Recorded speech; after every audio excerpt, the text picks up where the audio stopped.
Country के prime minister को publicly जाके ये बोलना पड़ रहा है कि गोल्ड मत खरीदो। क्या है ऐसा, क्यों गोल्ड नहीं खरीदे हम? ये सिचुएशन बहुत ज़्यादा सीरियस है, ठीक है। मैं आपको सिंपल से एक वे में समझाता हूँ। आपको पता है हम साल का कितना गोल्ड हम इंपोर्ट करते हैं और हम कितना हम खुद यहाँ पे प्रोड्यूस हम करते हैं। We import close to about 800 tons of gold a year into India and we produce close to about 1 ton. 800 ton 1 ton, okay, simple. And हम बनाते से प्रोड्यूस 1 टन करते हैं। Yes, okay. अब लोग बोल सकते हैं कि हमारे पास तो KGF था जो कोलार गोल्डफील्ड जो यश की मूवी से बहुत पॉपुलर हो गया, राइट। थिंग इज वो माइन थी, तब भी हम उतने कोई बड़े प्रोड्यूसर्स नहीं थे। सोने की माइन है बोल के बहुत अच्छा लगता है एंड इंडिया की ओनली एक्टिव मेजर माइन थी तो और ज़्यादा वो लगता है, बट थिंग इज उससे इतना सोना नहीं आता था। अभी आज के दिन आपका लॉयड ग्रुप है एक, आई थिंक हाँ लॉयड ग्रुप है, वही अभी एक इन्वेस्टमेंट करके वो लोग अभी आंध्र प्रदेश के अंदर एक और माइन को भी एक्टिवेट कर रहे हैं। उससे लगभग पीक कैपेसिटी पे लगभग 1.5 टन और आएगा, 1.5 टन्स। कितना हो जाएगा हमारा घुमा फिरा के 2.5 टन्स, 3 टन्स हो गया। हमारे imports already 800 ton a year है और बढ़ रहा है।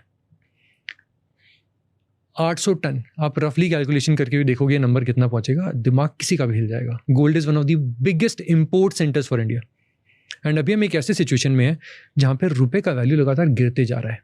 तो ये बिल जो है 800 टन से, अगर हम अगले साल दोबारा 800 टन ही मंगाते हैं, ये जो बिल है ये और बढ़ते जा रहा है, लेकिन वॉल्यूम में नहीं बढ़ रहा है, वैल्यू में उसकी वैल्यू बढ़ती जा रही है इंडिया के अंदर। That is a serious problem कि ये पैसा हमको बाहर चुकाना है। तो एक आम आदमी के लिए, मेरे लिए क्या फ़र्क पड़ता है? आपको यहाँ से इस तरह फ़र्क पड़ेगा कि अगर आप सोना और ख़रीदेंगे तो सोने की पेमेंट करने के लिए हमारी सरकार को चाहिएगा डॉलर, RBI को चाहिएगा डॉलर, कि पेमेंट मोस्टली डॉलर्स के अंदर होती है। अब वो डॉलर अगर आपको चाहिए $100, पहले $100 के लिए कितने रुपए हमारी RBI को खर्चा करना पड़ता है? एक तरीके से मैं बहुत ही लेमन लैंग्वेज में बता रहा हूँ। $100 के लिए पहले $1 के अगर आपको पेमेंट करना है, आपको चाहिए था मान लीजिए 85 रुपीज़, अब सडनली चाहिए 94। सडनली और ज़्यादा रुपए हैं जो कि बाहर जा रहे हैं, आपकी इकोनॉमी में नहीं रह रहे हैं, और वो कौन पे कर रहे हैं? हम लोग कर रहे हैं। अब ऐसे सोचिए, बाहर वाले को सोना लेना उसे $1 ही देना पड़ रहा है, हमें अगर लेना है तो हम पहले 85 दे रहे थे, हम 95 दे रहे हैं। हमारी इनकम वहाँ पे टाइट हो जाती है, हम 10 हर घर पे इम्पैक्ट आता है। मैं आपको एक सिंपल से एक दूसरा एग्जाम्पल से बताता हूँ।